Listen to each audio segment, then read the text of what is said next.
Langkah memiskinkan koruptor mendapat angin segar usai Prabowo berjanji mendukung pembahasan dan percepatan pengesahan rancangan undang-undang perampasan aset. Namun tantangannya adalah meyakinkan mitra politik di parlemen untuk menindaklanjuti permintaan presiden. Presiden Prabowo Subianto berjanji mendukung proses pembahasan dan percepatan pengesahan rancangan undang-undang perampasan aset. Prabowo menegaskan tidak akan berkompromi dengan koruptor yang tidak mau mengembalikan hasil kejahatannya dalam pidato di peringatan Hari Buruh di Monas, Jakarta. Saudara, dalam rangka juga pemberantasan korupsi, saya mendukung undang-undang perampasan aset, saya mendukung. Enak aja, udah nyolong, nggak mau kembalikan aset, gue tarik aja deh itu. Setuju? Janji Prabowo terucap saat merespons 6 tuntutan buruh yang disampaikan dalam peringatan Hari Buruh Internasional.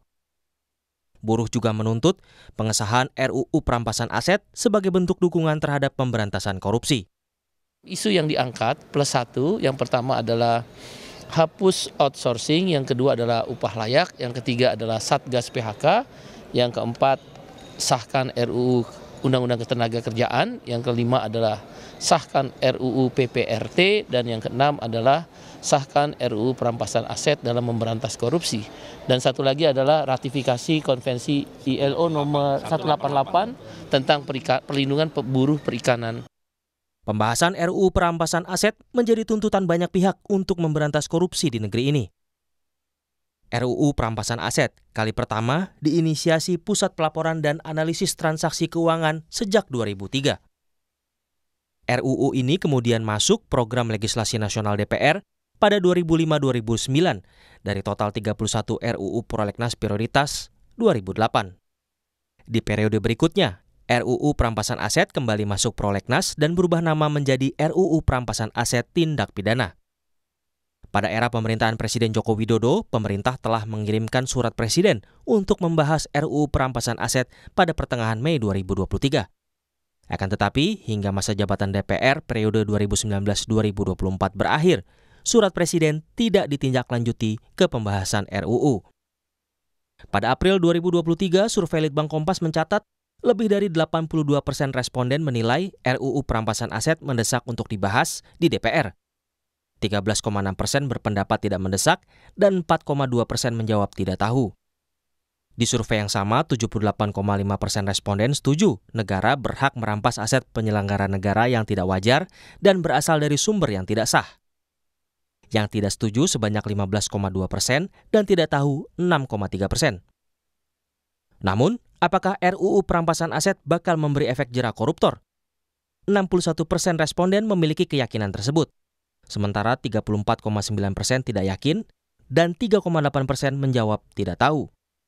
Menurut Wakil Ketua Badan Legislasi DPR Ahmad Doli Kurnia, RUU perampasan aset tindak pidana sudah masuk prolegnas, namun belum menjadi prioritas. Kita juga sudah memasukkan rencana pembahasan pembentukan undang-undang tentang perampasan aset itu di dalam prolegnas pembahasan undang-undang. Nah, memang masuk masih dalam long list, belum masuk di 2025. Nah, kenapa? Karena waktu itu kita sama pemerintah sepakat untuk kemudian menyesuaikan ya tentang ini kan berawal dari konvensi di PBB ya, United Nations Convention Against Corruption gitu loh. Nah, dan ini juga harus kita sesuaikan dengan mazhab, sistem dan konsep hukum kita. Sementara peneliti Pusat Studi Politik, Hukum Pemilu dan Demokrasi Universitas Andalas, Ferry Amsari bilang, RUU ini bisa berjalan jika Prabowo bisa meyakinkan koalisi politiknya. Tapi apakah mungkin ini mampu dilaksanakan jika melihat tabiat koruptor yang cukup luar biasa di berbagai ruang selalu ada mereka, termasuk pembentuk undang-undang, begitu ya. Nah, ini kerepotannya di sana, apakah mampu Presiden meyakini teman-teman politiknya di parlemen untuk kemudian ikut menyetujui bersama Undang-Undang Perampasan Aset. RUU Perampasan Aset Tindak Pidana dinilai dibutuhkan karena selama ini upaya pemberantasan korupsi tidak disertai dengan langkah pemiskinan koruptor sehingga banyak aset atau kekayaan negara yang tetap menjadi milik koruptor meski mereka dihukum pidana.